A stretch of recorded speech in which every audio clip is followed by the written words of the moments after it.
You mentioned the League of Nations. Just in your opinion, how big was the scale of the challenge? Because they've retroactively, knowing what happened, the league has faced an incredible amount of criticism for not sort of responding more strongly to this incident.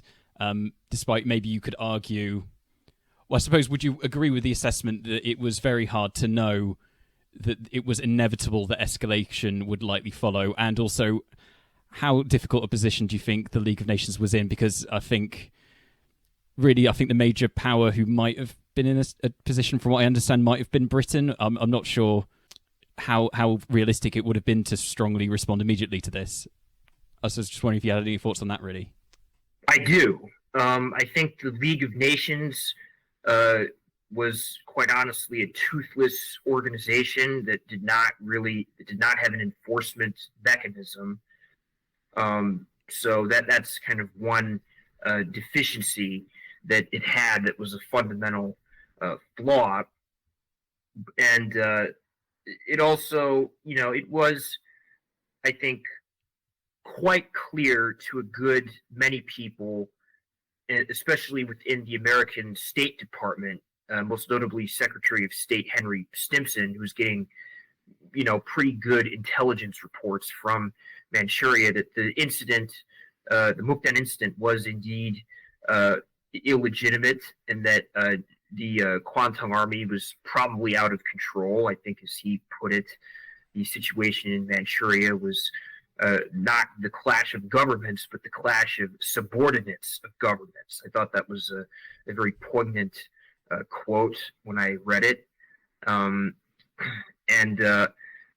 But even though people, and there were many people who were at least somewhat aware of the Kwantung Army's indiscretion and illegitimate cause for action, the League of Nations did not really act on this knowledge in any meaningful way.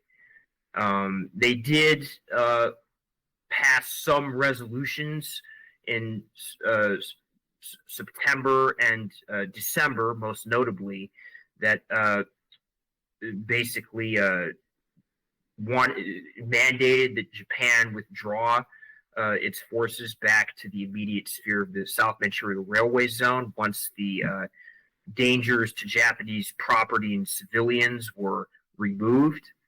But the Japanese and the Kwantung Army were never going to really adhere to these demands. They could always formulate more false flag incidents and the like to justify their presence in Manchuria, and basically kind of use the machinery of the liberal international order to kind of maintain, to justify their continued presence in the region. With regards to the powers that were kind of in position to really do anything about the Kwantung Army's invasion of Manchuria, I don't really think any of them, including Britain, were in a position to do anything. For one thing, with the case of Britain and America, you have tyranny of distance. Manchuria is just too far away to immediately do really much of anything.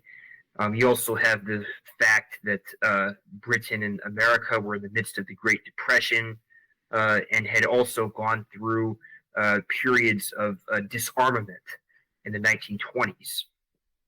The Soviet Union, for its part, was still enmeshed in pursuing its 5-year plan, its first 5-year plan, which rapidly did, to some extent, achieve a level of industrialization of the USSR, but also was not completed in 1931. And even after the first 5-year plan was completed, there was a second and third 5-year plan that was necessary for the Soviets to eventually be prepared to just fight Germany, let alone Japan.